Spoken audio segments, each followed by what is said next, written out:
Wolfpack, what's going on? It's your boy, the Wolf of Roto Street, RotoStreetJournal.com. We breed and feed you fantasy wolves here with a double header tonight, double sessions.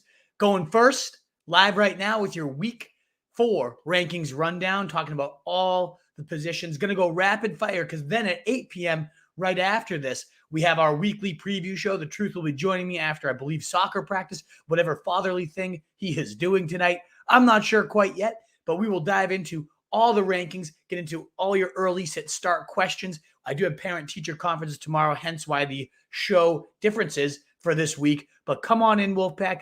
Get all your questions in. I'm going to give you that thumbs up request if you don't mind hitting that button to help us get out to more people, sharing this out. For whatever reason, StreamYard's a little weird. We're not getting out to as many people these last couple of weeks. So any help you have in dropping us into groups, all that good stuff would be so appreciated. Thank you, Wolfpack.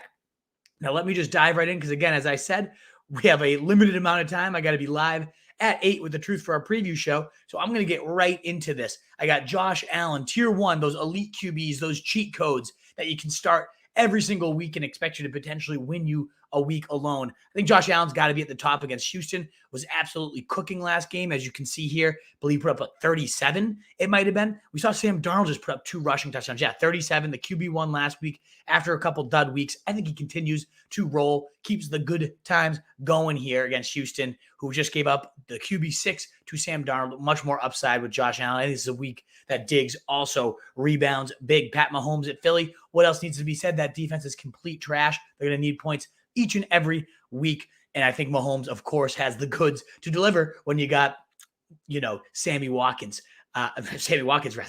Hill. You got Travis Kelsey. You got all those weapons. Maybe Josh Gordon, probably not this week, but you know that Pat Mahomes is going to light it up. The Eagles right in the middle of the pack in terms of points allowed and all that good stuff. As you can see, Tommy Brady, a couple spots higher on him in his return to New England. Now, if any team is going to be able to scheme out Brady, you'd imagine it would be New England. Bill Belichick knows his guy more than anybody else. So that could be a concern that Brady could get schemed out, but I don't buy it. I don't see New England being able – they could barely stop Jameis Winston last week. I don't think they're going to have any problem, the Bucs, moving it at will against Tom Brady.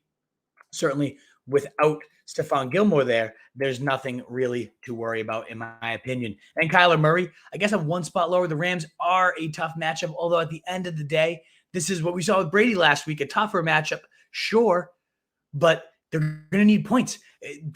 Matthew Stafford's going to probably throw for 4 touchdowns. I'm a little bit lower. I'm higher on Matt Stafford. I probably should have him bumped up into this tier here, but Kyler Murray can only go so far low. So I might bump him back over Brady. There's just so much upside with the guy. I know he sucked against the Jags. They didn't really need him. He's going to play better, as he often does in matchups where they need the points. So I like him tomorrow for sure. And then we move into tier 2, your QB1s, like fire them up. No doubt about these guys as top 12 starters. And again, guys, get those questions in, get those shares, retweet shares. It all helps us get out to more people, and that's the goal here. Would love to see some more people joining the broadcast. We got Justin Herbert against the Raiders. We got, obviously, Derek Carr, 300-plus yards in every single game dating back to last year in the 7 straight weeks, leading the league in passing yards. That's all going to lead to a potential shootout narrative for Justin Herbert, who's finally woken up on this offseason here. So ultimately, I really like Justin Herbert. Think he could have a big day against the Raiders, giving up a ton of points. As you can see, the number 2 QB last week with over 30 fantasy points. The Raiders are bottom 10 against QBs, as they often are. The secondary is atrocious. So I like Justin Herbert to have a big day against this. I guess the Raiders actually, they were bottom 7 last year. They're up to QB 21 in points allowed. So I think the matchup's not quite great, but ultimately this is going to be a back and forth shootout, which is not usually the script with the Raiders this year. I expect it to be. As you can see, Stafford against Arizona, no qualms there, firing him up per usual. They haven't faced anyone too great, Arizona, so their points allowed, only QB 25 in terms of points allowed. It doesn't look great, but I still think Stafford will shoot the rock all over the place. Love Russell Wilson as always, but really love Jalen Hurts at 8 here. Couple spots above the ECR against Kansas City. They're giving up the second most points to QBs right now. Hurts, for all his faults, hasn't looked very good. has a ton of up and downs. Look at the fantasy points, though. 29, 22, and 23. Has been a top 10 QB every single week so far this year. Well, he's looking like crap. Now he gets the easiest possible matchup, a game they're going to need to chase points. I would be locking Hurts into my lineups unless I had one of those top 7 guys. Then Dak, number 9 against Carolina. That, to me, I think it's going to be an ugly game. Both offenses have been pretty solid all year. But as we've seen with Dak, they're not going to hump it around the yard if they don't have to. 29 and QB 14 these last couple weeks, 27, 26 pass attempts. That's what I'm worried about. This becomes like a clock control slugfest between two teams that really do pride themselves on holding the ball, protecting that, and keeping things on the ground. So I'm not in love with Dak Prescott, and I'm certainly not in love with Lamar Jackson this coming up week at Denver. The rushing upside has been insane. You're going to get a lot of that. QB 13 last week, but QB 20 week 1, that's kind of where I see him finishing potentially this week in a tough matchup against a great Denver secondary, good Denver defense. Vic Fangio's great at these types of schemes when it's taking out a player's strength. I think Lamar's going to have a spy on him all day. I don't love him this week, -4 ECR. So a little bit lower on him. Also lower on Aaron, I guess right around where Aaron Rodgers ranks. The Steelers have been sneaky, pretty generous. QB 16 in terms of points allowed, so not a bad matchup for Rodgers. Kirk Cousins, though, killing it all year. I don't know that he's been outside the top 14. 13, 16, 16 with 22 or more every single week. The guy is absolutely killing it, Kirk Cousins. Is back-to-back 25-point days. See that right again with Cleveland in a good spot to put up points. I think Cousins again have to chase points. That defense sucks. And Clint Kubiak, right now the highest graded coordinator from Pro Football Focus. So you'd love to see it. As we mentioned at the top, Derek Carr, you're leading the league in passing yards right now. He gets the Chargers, which they've actually had a pretty damn solid secondary all year, 26th in points allowed. But Carr has been great, 25, 24, 22 fantasy points. Again, top 12 every single week. This is a year where this narrative is kind of flipped. Like rushing upside is amazing, sure, for your QBs, but these gun pocket, these pocket passers that are racking up 300 plus yards on it every single week have looked even better. So 13 Carr, 14 Darnold, though, coming off a QB 6 performance, QB 5 rather, depending on your scoring, 300 yards, 2 rushing touchdowns on the ground. Beautiful stuff from Sam Darnold, getting a Dallas matchup. They're giving up a ton of points to QBs right now. So good spot for Sammy Darnold. And last but not least, in my fringe QB1s, elite QB2s, is Thursday night, Mr. Joe Burrow. Now, granted, this has been a much lower volume pass attack. Don't love what I'm seeing there from Burrow, but still been hyper efficient in the right matchups. 19 points last week, 19 in week 1. I think you can pencil him in for 19-ish again. So a little bit higher on him, but the matchup against Jacksonville, the easiest he's had all year. That defense, look at that. 3 straight red matchups, and he's still been okay. Now he gets his first green light matchup. I wouldn't be shocked to see him finish top 12 this week. I think he's going to get right around 22 to 23 fantasy points, even without Tyler T. Higgins there. And then we get into the QB2s, and I'll rip through them real quick. QB 16, Taylor Heineke. I love him as a stream this week. Only 6% rostered right now. Gets Atlanta. Give him the 3rd most points to QBs. And this guy's put up back-to-back 20-point weeks in his starts. Well, similar to Jalen Hurts, looking like crap. 21 and 23. The QB 12, QB 9 in his 2 starts so far this year.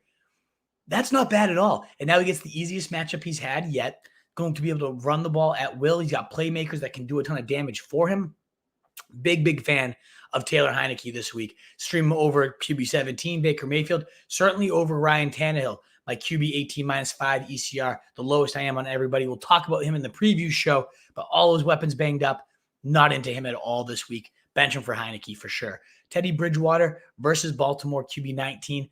Actually 3rd in the league in 20-plus yard pass attempts. So he's slinging it far more. Baltimore secondary is not nearly as scary as they once were. I'd actually probably rather have him than Tannehill at this point. So I'm going to keep bumping Tannehill down. Yeah, Jimmy Garoppolo. He's sneaky been okay, even though he's got Trey Lance breathing down his neck. If you're desperate for a streamer, check that out. 15, 20, and 16. So, not sexy, but ultimately serviceable at QB. He's been, I guess I shouldn't be hyping up as much as I am. But against Seattle, they're going to need points. The one risk there always is, though, what if this is the week they bench him for Trey Lance? We'll find out there as well. Love to see 12 questions coming in here. We'll kind of wrap up with 21 Justin Fields. I'm not going back to the well, clearly.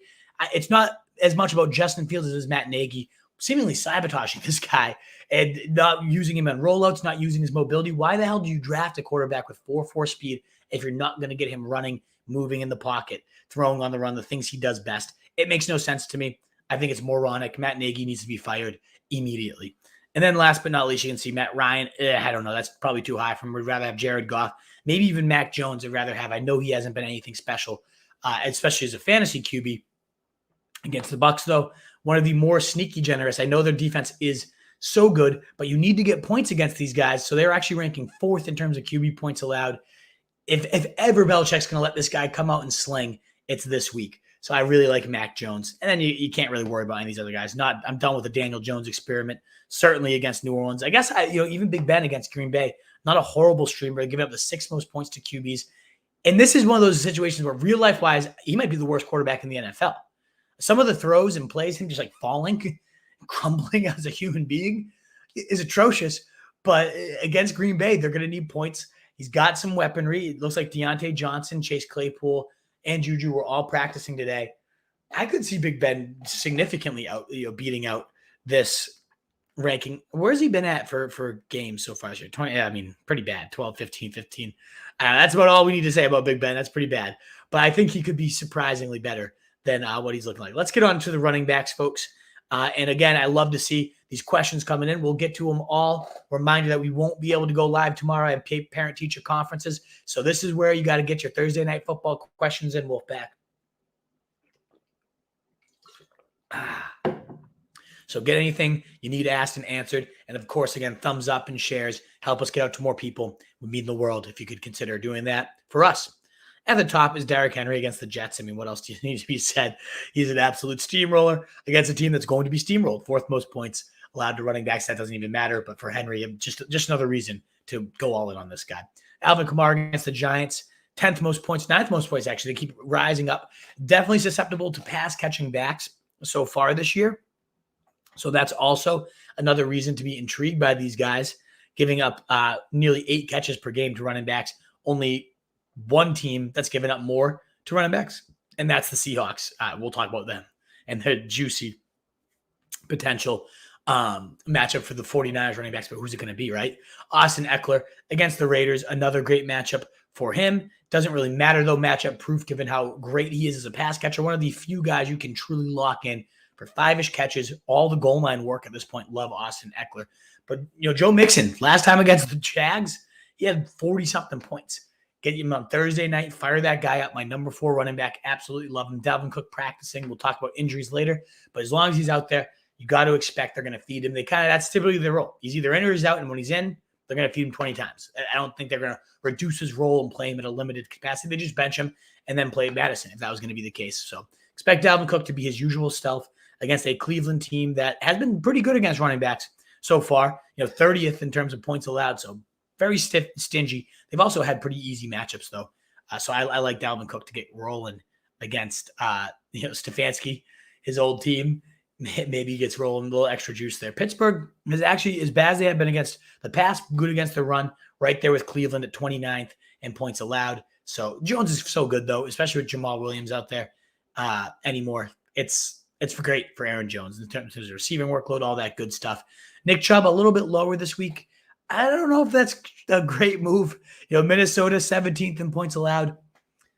I think that Stefanski's going to want to steamroll his old team. He's probably going to go to this guy quite often. So maybe I need to bump him up. Jonathan Taylor, what do we do with this guy? Look at these running back points and finishes. 15, 6, and 8 in terms of fantasy points and half PPR. 16, 41, 35. Nyheim Hines has been outscoring him, outsnapped him last week. It's awful. But Miami's giving up the 2nd most points to running backs right now. If there's ever a get-right spot, Wentz is looking healthier. They should get a nice and early lead and pound this out. I think Jonathan Taylor gets right. I wouldn't even be surprised to see him finish top 4 this week. But if not this week, then never. This is the panic button week if he doesn't play well. Najee Harris, though, Green Bay, 19 freaking targets. I don't think we see that again. Certainly not if Deontay Johnson and Juju return to the lineup. But with those guys out, it became Claypool. It became Najee. 15 targets for Claypool, 19 for Najee. Didn't even find the end zone and put up 28 PPR points. That's the type of workhorse we all were praying for. So you got to like Najee this week, especially if those other guys are out. If they're in, it's not nearly the matchup it would have been. But still, Green Bay, not a great run defense. They were the most generous last year. This year, they've been a little bit stiffer, but not by much. They rank at the 16th, so right in the middle of the pack there. Then we move on to like the next tier, 10, 11, 12, 13, 14 in order. Zeke Elliott, DeAndre Swift, Chris Carson at 12, Gibson 13, David Montgomery at 14. I am a little bit lower, I guess, on Gibson, but that's more so about liking everyone around him. Is the Panthers have been the hardest team to run against this year, the fewest points allowed to running backs. They've also faced nobody. So I don't think Zeke, I'm not worried about that matchup. He looked completely juicy and spry, racking up over 20 fantasy points this last week. It's easy to hate on him, easy to call this guy a sell high, but after 17, 25-point weeks, he was the running back 1 last week due to those touchdowns. I think you could have another big week for Zeke. Now, DeAndre Swift, I actually might bump up a few spots. The report coming out today that he's going to be even more involved, deserves and earned more work, according to Dan Campbell.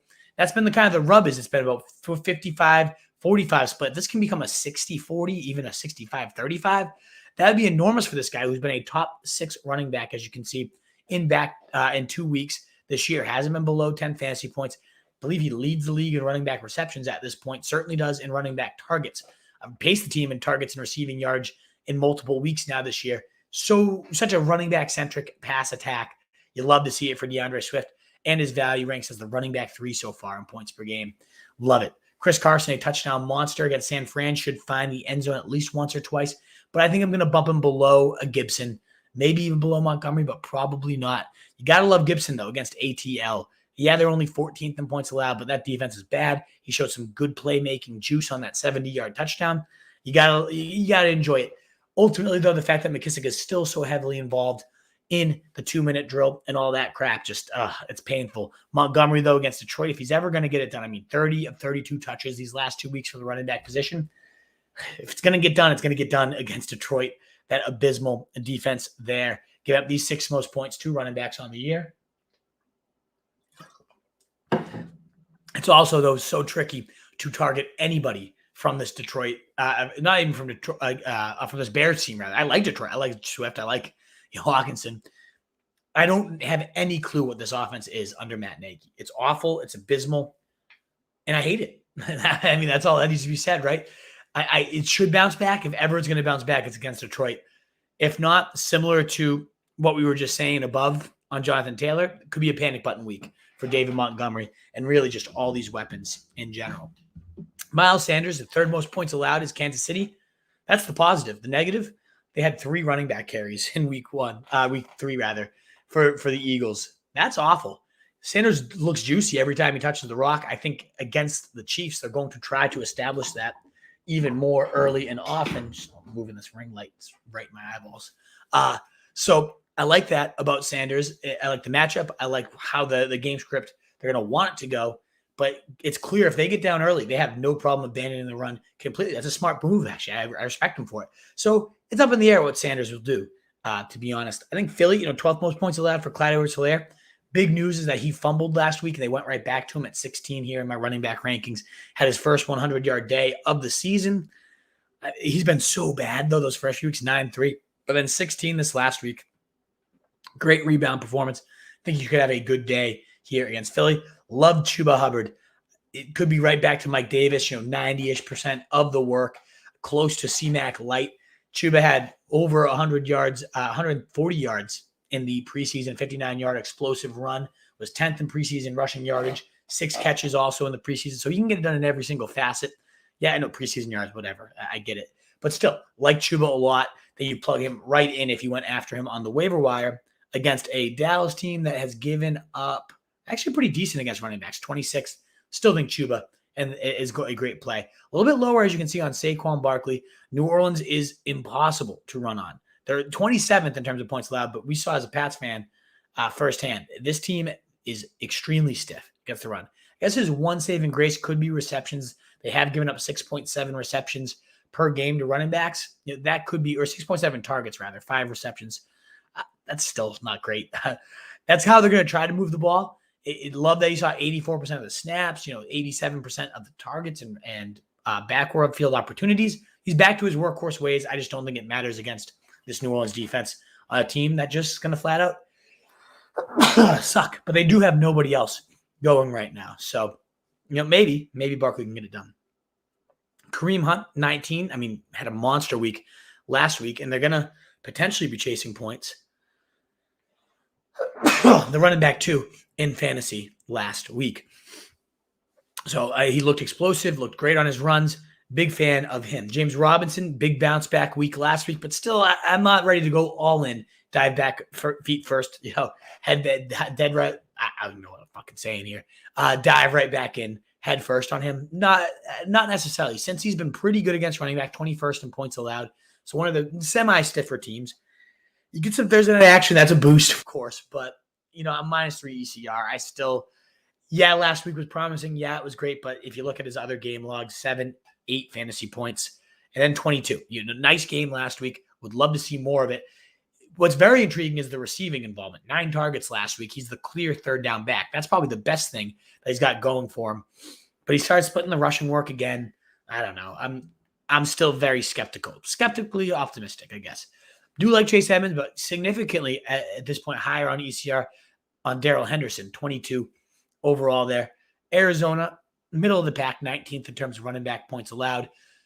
But he's back from injury. It's practiced today at least. So assuming he's playing, McVay's already said this is our future back. This is the guy we're going to be riding. So I do like Daryl Henderson quite a bit more than the ECR here. I think you get him right back in the lineups. You got Melvin Gordon in a decent matchup. Baltimore not nearly as scary as they once were. As a defense, they're giving up. Let me just see real quick. I know in the air they're a little more susceptible, but 7th most points to running backs. No joke. Gordon's had 2 really good weeks, 1 pretty dud week, but he's the guy right now. 19 and 15 fantasy points, and 8 even is dud. That's really not that bad. So I do like Melvin Gordon. I do think eventually Javonte takes that backfield over, but for now it's the Gordon. It's a 55 to 60% workload to Gordon in a good matchup. Yeah, I like that. Gaskin, not a guy I'm that into. 4 spots below the ECR. Malcolm Brown involved. I do like that Salvin Ahmed had no touches last week. That was nice. But you get a Jacoby Brissett offense. How much upside is there truly? Not a fan of Myles Gaskin. They're using like Jalen Waddle kind of as that outlet receiver, the guy that should be the running back position. 13 targets for Waddle last week. So that's really lowered the Gaskin ceiling, in my opinion. Tough run D for Damian Harris. I might bump him down even further. Do like Jamal Williams, even though they're talking about Javonte and Jamal. We got the 2 Jay Williams coming up here. Again, the 7th most points allowed to running backs. Solid for Javonte. But a concerning stat came out that almost half of his work's coming in garbage time, and I don't know if there's going to be garbage time against the Ravens, so that could be a concern. Do like Jamal Williams. He's been, again, very usable in 2 of his 3 weeks so far this year. As you can see, 21 and 14, get some good goal line usage. They are talking again about increasing Swift's role, so that could come at the expense of Jamal, but I still think he'll be involved quite heavily at the stripe. And then you got Cordorel Patterson. I think he's potentially an every week starter. At this point, he's had usable games all the weeks. He's led the team in rushing a few times, led the team in receiving as well with those 6 catches last week, 82 yards. He's involved in every single facet. Against Washington, they're going to need their points. I would not be surprised to see him be the every down back sooner than later. Zach Moss has been extremely valuable these past 2 weeks after being a healthy scratch in week 1. Look at 14 and 17, running back 16 and 15. Very, very usable. I might even need to bump him up because he's getting Houston. They're going to need to pound that rock. They're not going to need. They're going to want to pound that rock after they get a huge lead on them.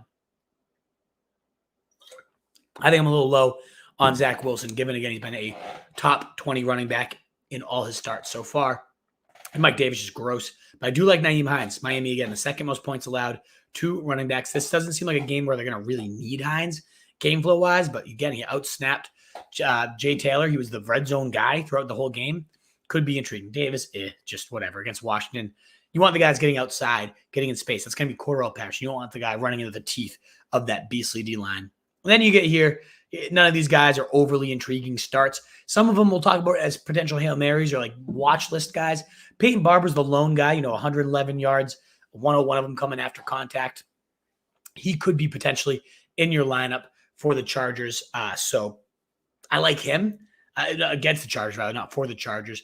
A bottom 10 run defense there in LA.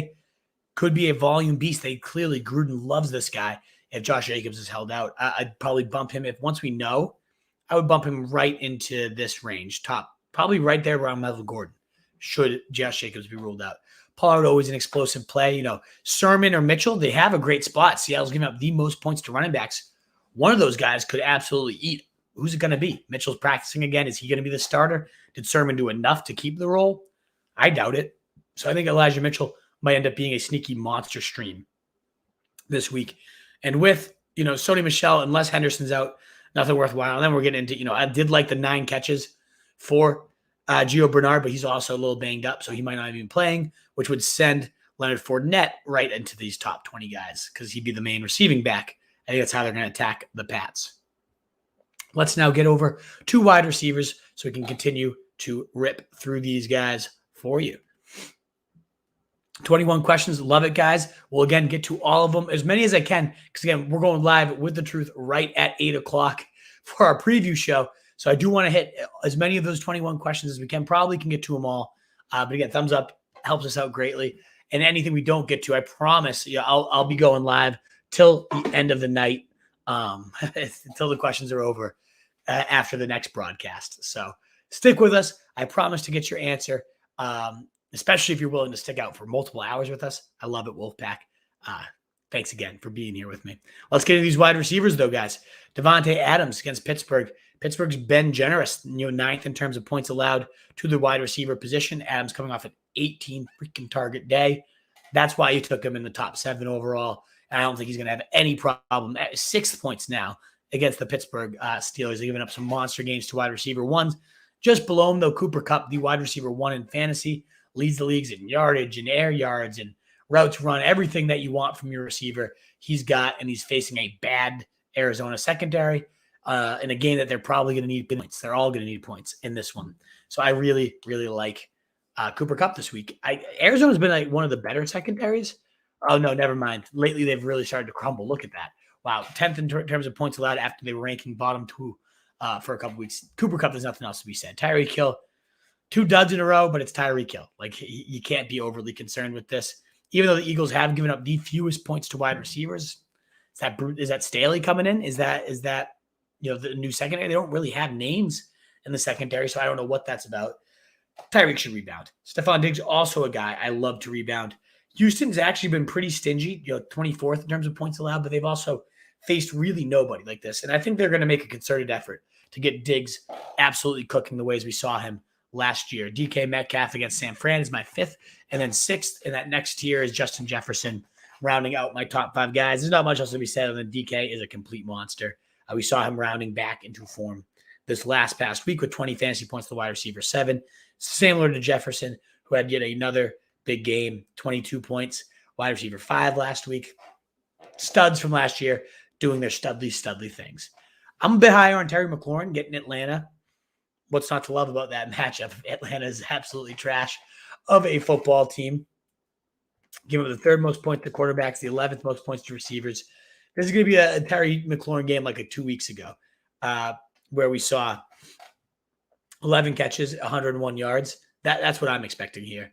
Also getting into the end zone. Big fan of McLaurin this week. DJ Moore, though, what an absolute alpha this guy has been. Look at these targets that he's seen. So 28% target share. He's got 8, 11, 12, just beastly. Every week, yardage just racking up.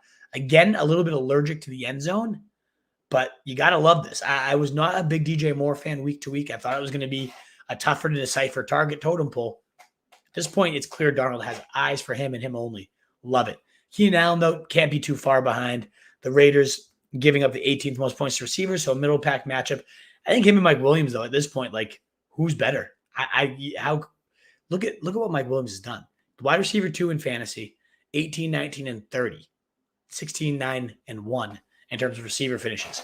Absolute monster season so far for Mike Williams. He's playing that X receiver to a perfection. Love him. You don't need me to tell you to lock him in. CeeDee Lamb, though, not far behind. Carolina Panthers did lose our starting corner last week, their best one potentially. So I like CeeDee Lamb. I think that game, I think it's going to be a little bit uglier. It's why I'm a bit lower on Amari Cooper, as we'll see. But I do think CeeDee Lamb, the most consistent vein of that passing attack. 2013, 8. It is that's why I'm a little lower on Dak. It's just like, It's not as sexy as you'd think, certainly after last year's explosion. But I do think this could be a matchup for him to exploit. Tyler Lockett, bad week last week, but overall has been, I don't know when Tyler Lockett became Adam Thielen, but here he is. 24 and 28 was the number one receiver coming into last week, but only 5. That has dropped him down a little bit. But against San Fran, nothing special there for a secondary. I think Lockett could burn them and burn them deep pretty good. You got Godwin right after. Against New England, no problem there, carving this defense up. Yeah, they're 28th in points allowed, but they've faced nobody. Similar to Mike Evans there at 15. He's been eating. Look at the last 2. I know that week 1 is still kind of burned into our minds, but 22, 15 fantasy points, wide receiver 4 and 16. Bam. I love it. Deebo Samuel, after one bad week, we're all kind of forgetting him apparently. Then +3 ECR, +6 on again Mike there. 27-13. I guess, yeah, I can see why people are getting a little bit lower, but Seattle, the ultimate get-right spot for this guy. It's the targets, 12, 8, and 10. That are just beautiful. I do see Ayuk emerging. Kittle had some more targets, so Deebo could be a good sell high, but I might wait till after this week. And then Jamar Chase at 16. No T. Higgins. Shouldn't have any problem roasting that Jag secondary. He's been a absolute beast. 18, 12, 21 so far in his young fantasy career. So much for those drops. Clearly lower on Calvin Ridley. He has not been higher than I think the wide receiver 30, 61, 17, 36. So his high right now is wide receiver 617. And he got like a late touchdown to manage that.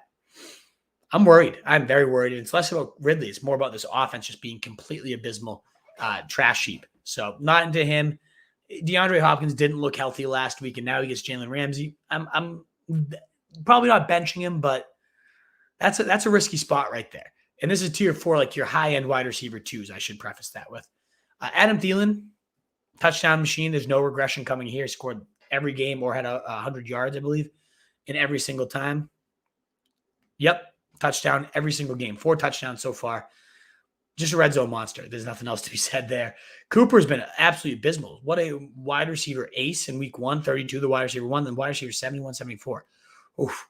And not a great matchup here coming up against Carolina. The secondary is banged up, so maybe that will help him out. But I'm getting close to wait to see it from Cooper until you keep rolling him out there. I think I might be a little high, to be honest, here at 20. 21 for Brandon Cooks. I mean, he's kind of like DJ Moore light. 14, like 10, 7, 14, 11 targets, 16, 18, 16. I mean, the guy is just thriving so far as the alpha on a team that needs to chuck. Love to see it. Think this is a good matchup. Got it done in a hard matchup against Carolina. Another hard matchup coming, but he's just getting open at will here. He's so good. He's so underrated. Julio Jones banged up. This might be a little bit high to have him, but who I'm not too high on, Odell Beckham. 7 spots higher than the ECR, but I love what I saw from this guy. 69% target share last week. And then, or 69% snap share rather, but still saw 29% of the targets. I really like him. Big fan of Odell. It looked like the Odell of old, explosive, no Jarvis Landry. I think they're going to continue to use these next few weeks to rack up his usage, especially against Minnesota, giving up the 4th most points to wide receivers. They have no one that can run with this guy. Big fan of Odell. Want him right back into my lineups everywhere. Sutton, very hit or miss. Baltimore should be an okay spot to hit, but 19th in points allowed. You're banged up secondary. I do like Marquise Brown. Those drops are really concerning. The Broncos have been good against wide receivers at 23rd allowed, but he should have had 40 points, and we probably would have had him in our top 15 had he done that last week. I think he could rebound. They'll probably make a point to get it to him. Marvin Jones just paving the way in targets. I think he's seen 11 in every single game. 8 last week, I believe. Yep, so 9, 11, and 8 there for him.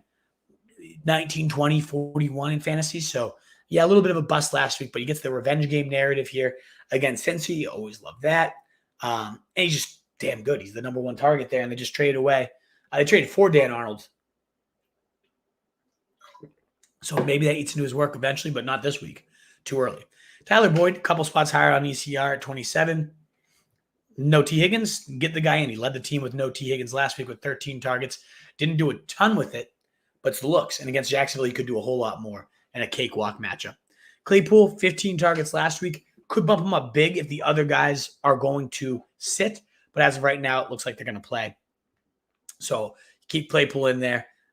for me at least. Allen Robinson, I'm not playing him. I'm putting on the bench until I see something better than what we're seeing here. Hideousness. Michael Pittman, though, 12 targets in back-to-back weeks.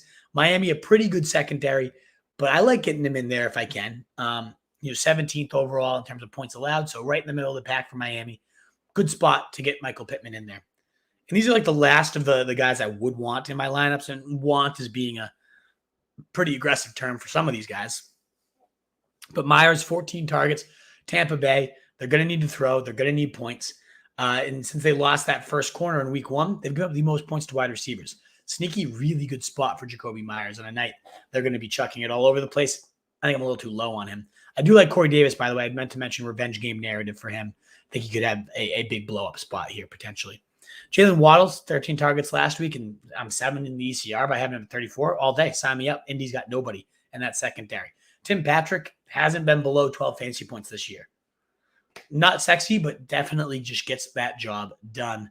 Maybe even more valuable than Cortland Sutton at this point.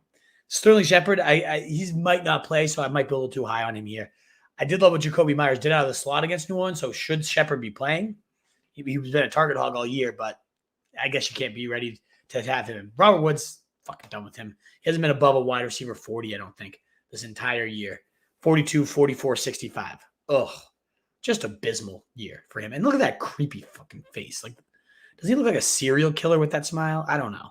I'm not into him. Used to love Robert Woods too. Sucks that I took him over Cup in nearly every chance I had. Ayuk, though, nice rebound week this last week. 90% route participation. Seattle, they're going to need points. I would be buying low on this guy. I know he scored last week, so people might be feeling good.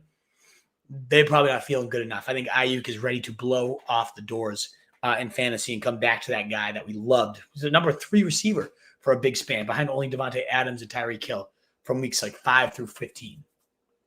Devonta Smith, it's been inconsistent. A great week 1 and then kind of nothing since there. 16, 3, and 4. Ooh.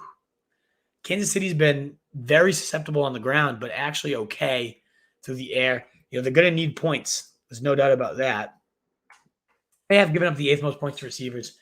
This could be a good rebound spot, but you might be better served going Sanders, 26 points last week, 9th in touchdowns, 10th in air yards this year.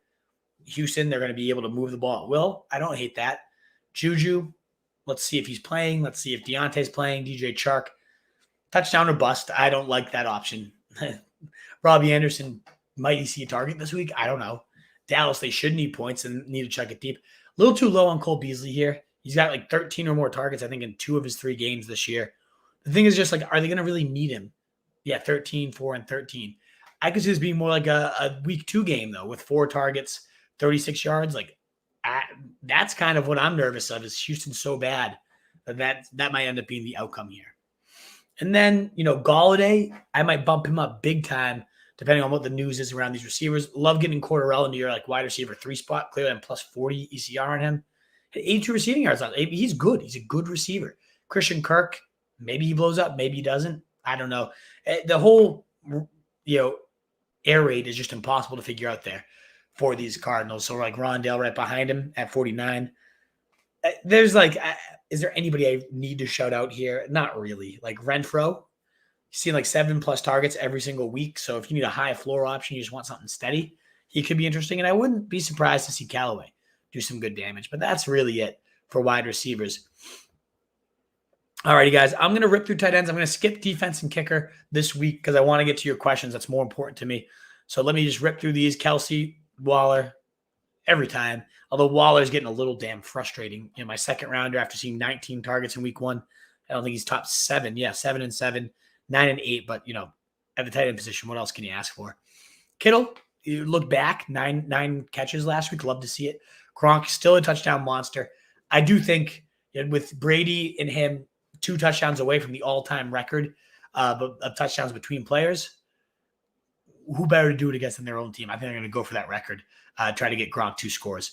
TJ Hawkinson, beast. What else is there left to say? I know he disappointed last week in the easiest possible matchup, but I think you get a big rebound here. 22 and 17 those first 2 weeks for Beethoven. Beethoven, baby. One of the few tight ends that you just kind of set and forget and don't worry about it. Andrews, though, coming back big, seeing 18, then 20, then 25% target share. Gets Denver. Denver, in terms of points allowed to tight end, is 29th, so not generous. But I don't think that matters for Andrews. He's become back to that main passing attack alongside Marquise Brown. LT3, Logan Thomas at Atlanta. I mean, Atlanta is very generous to tight ends, 7th in terms of points allowed. Logan's got a good rapport with Heineke. He'll probably find the end zone. Noah Fant against Baltimore, who's given up the most points to tight ends. Definitely intriguing here this week. Then you got Robert Tonyan facing Pittsburgh, and Pittsburgh has been 19th in terms of points allowed. He's touchdown or bust. I'd probably rather have Higbee, actually, now that I come to think of it. 2 good weeks this season. 1 complete disappearing act for Higbee. But otherwise, he's had a decent start to the year. Tight end 9. I think, right here, tight end 9 is right about where he belongs. Kyle Pitts, oh, God, is this atrocious. Washington's been pretty generous to receivers and quarterbacks. They're decent against tight ends, 16th in terms of points allowed. I don't trust Pitts at all right now, though. He's atrocious. 5, 10, 5, 24, tight end 22, and 2 of his 3 starts. That seems rookie blues, man. Tight ends is impossible. No more predicting this guy's going to break every single record for rookies. Come on. Gesicki, though, 12 targets last week. Solid day. You can't really depend on that week to week. Indy's okay against the tight end, 23rd. A little bit of a tougher matchup. The guy I really want to highlight is Dawson Knox, who I'm going to be bumping up, actually. My Hail Mary of the week. Huge fan of him against Houston, who's given up the 4th most points against tight ends. Just getting peppered with receptions, 7.0. It's tied for 3rd. Really big fan of Dawson Knox, who's found the end zone twice in 3 games this season. I think he can find the end zone at least once, if not twice, this week. We did see Dalton Schultz absolutely explode on Monday night. It was the tight end 1 this last week with 23 fantasy points on the back of 2 touchdowns, 80 catches. Yeah, 80 yards, 6 targets, or 6 for Jesus Christ, 7 targets, 6 catches. Big fan of that workload, but he still only ran 1 more route than Blake Jarwin across the 3 games. Just as big of a risk to disappear as he is to blow up, probably a bigger risk to disappear. And then, who do you really want from down here? I don't trust Jared Cook anymore. Sick of him. Zach Ertz actually looking pretty solid as a deep league flyer here. But he was so bad otherwise. He was just moving around really well when he scored that touchdown. So I saw a Zach Ertz we haven't seen in quite some time. And then you're just rolling around in dog shit if you want to get down there. Alrighty, folks. We have exactly 9 minutes to get through as many questions as we can. So let me rapid fire through these. If I don't get to you guys, my apologies, but we will get to you on the next show if you're willing to join us for 2. Again, thumbs up helps us get out to more people. Is so greatly appreciated, especially as we do our double sessions here for you, Wolfpack. What up, Charlie? Good to see you. Thank you, Schneider, for liking the show. Much appreciated. What up? Does Robbie Anderson just stink the India? Sure does. I don't even think he's a bad player. Just like, when's the usage going to happen? Don't know. Should I trade Damian Harris and receive Hubbard? Desperate CMC owner. He has horrible running back, but good receivers. I think I would be able to trade Hubbard for Cooks, Evans, or Chase. I mean, if you can trade Hubbard and get Cooks, Evans, or Chase, then why would you not do that? Any of those guys, James. I would rank them probably Evans, then Chase, then Cooks. But if you get any of those guys, please do it, James. Do it immediately. What up, Danny Jennings? Great to see you. How much fab on Zach Moss? I'd say a good 15 to 20. I mean, this guy, again, running back 15, 16 in back-to-back weeks, looking pretty good. Wolf, I'm taking the chance for a little breakout from Zack Wilson. Oh, God, no. Come on. Ew.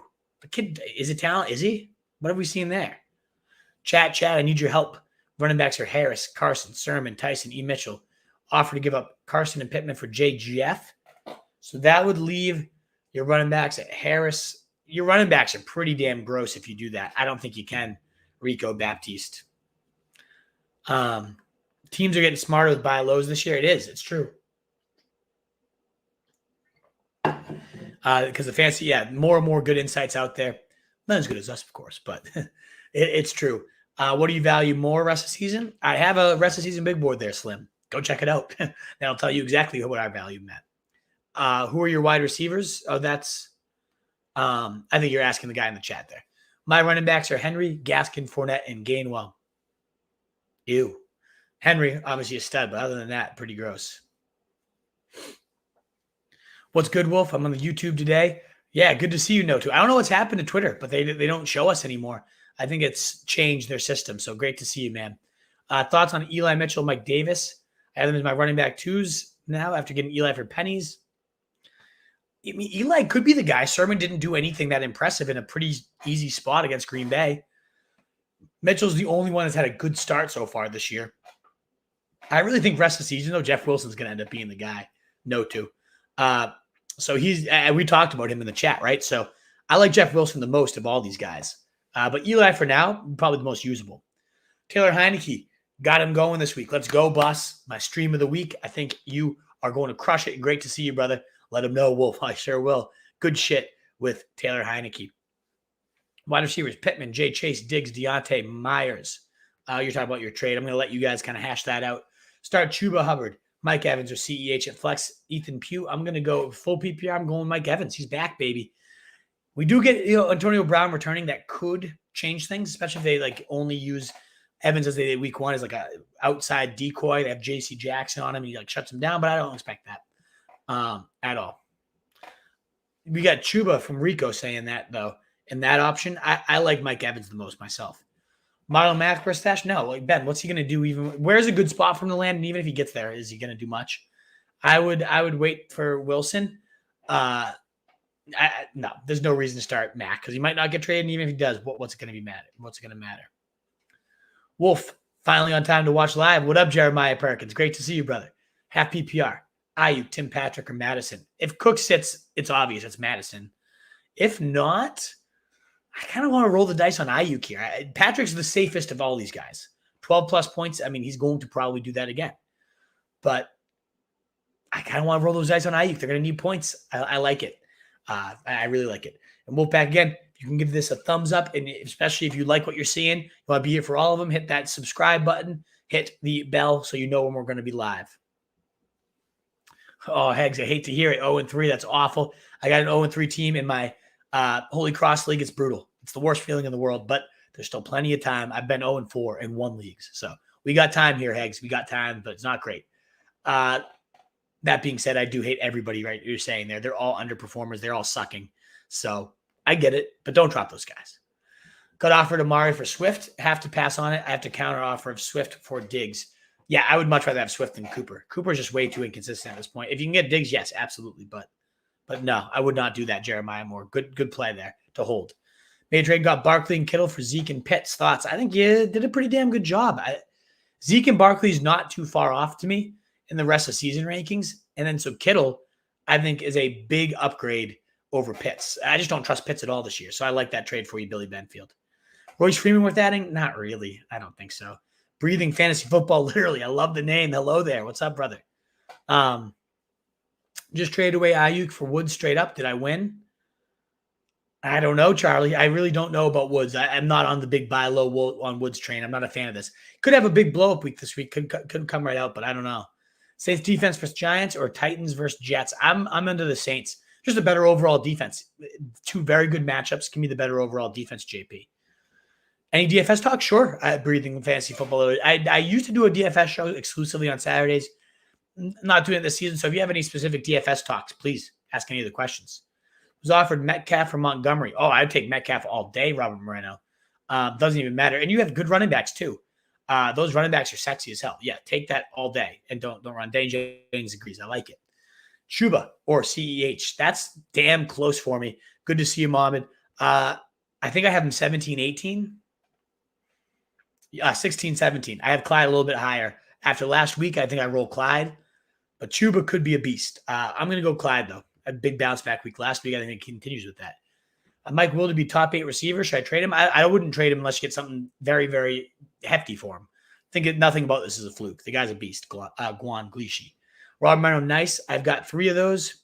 Zeke, Jones, Harris, Edmonds. Yeah, you guys got some good running backs there. Rub it in now, huh? Then we got, should I drop from Inceptivus, Tyson and Elijah Mitchell for Alex Madison and Michael Carter? I would probably do both of those, yeah. Maybe I'd hold on to Eli. I want to see what happens this week. We're going to talk about 49ers in a second over on our next show, Inceptivus. But I would definitely want to own Madison, even if he's not starting this week. Get rid of Tyson. You don't need him. I'd hold on to Eli. Carter, and maybe add, but I'd have Eli and Madison as the top guys there. Would I go over the trade chart model? Maybe a quick one on how to read it? Maybe, Howland. That's a good idea. It's not bad. I'd love to get my man Jackson, who makes that, on there with me live. AB or Devonta? I go AB, definitely this week. Much higher on AB. Gronk, Pollard, or Kirk in the flex? I think I'm going to roll Gronk for the 2 TD upside there. Charlie Menelakis. Half PPR, struggling with receiver, need 2. Boyd, Evans, Claypool, Marquise Brown, Patterson. I'm going to go Evans. I'm going to go Boyd here. I think with him already out, I like it. How's it going? Start 1 flex, half PPR. Ayuk, Chenault, Michelle. I like going Ayuk, unless we know Henderson's out, Luke Calabria. You're on Twitter, retweet from my burner. Oh, good to hear, Ben. It doesn't show the Twitter popping up here, and we can't get questions on the Twitter one. I don't know why. That's kind of the issue. Periscope used to show the questions. It doesn't anymore. Tannehill or Darnold? Sorry, Mr. QB rankings. Got to go Darnold there, Jeremiah. I'm out on Tannehill. I would have been out with him even if Brown and freaking Julio were starting, but especially now with those guys completely dinged up. QB1's Tannehill. I'd rather have Tannehill, I guess, than Zack Wilson, but that's still pretty atrocious there. Slim. I guess Fields at that point. Let him run. So that's where I go. Thoughts on Chase the rest of the season? Absolutely love him. Stud. Bonafide alpha. Love him. The low volume passing attack's my only concern there, but I think week to week you can get him in there every single time. Sutton, Cook for TJ Hawkinson. Good trade. Yeah, I think so, Drew. I think so. And then this is the last one I can get to. It's right here towards the end anyways, but I got to get on to the next broadcast. So if I didn't get to you have any more questions or you want to continue to get some wolf in your life, baby, me and the truth will be live. So I'll get you here and savvy. Tim Patrick, Edmonds, Mike Davis, E. Sanders, AB or Renfro. I would be starting AB and Patrick here. Maybe Edmonds as well. Let me think about that one. Come back and savvy if you can. My gut's kind of saying AB and Edmonds here is where I'm leaning. But if you guys can come down over, we'll be live in just a second with our preview show. Got the truth joining me. Pumped to not have to do it solo. Love to have some company here. So come on back down, Wolfpack. Thanks again so much for you guys being here. And that world full of fancy sheep, guys, be the wolf. RoastYourJournal.com, Fancy Fullback Dive. We are out.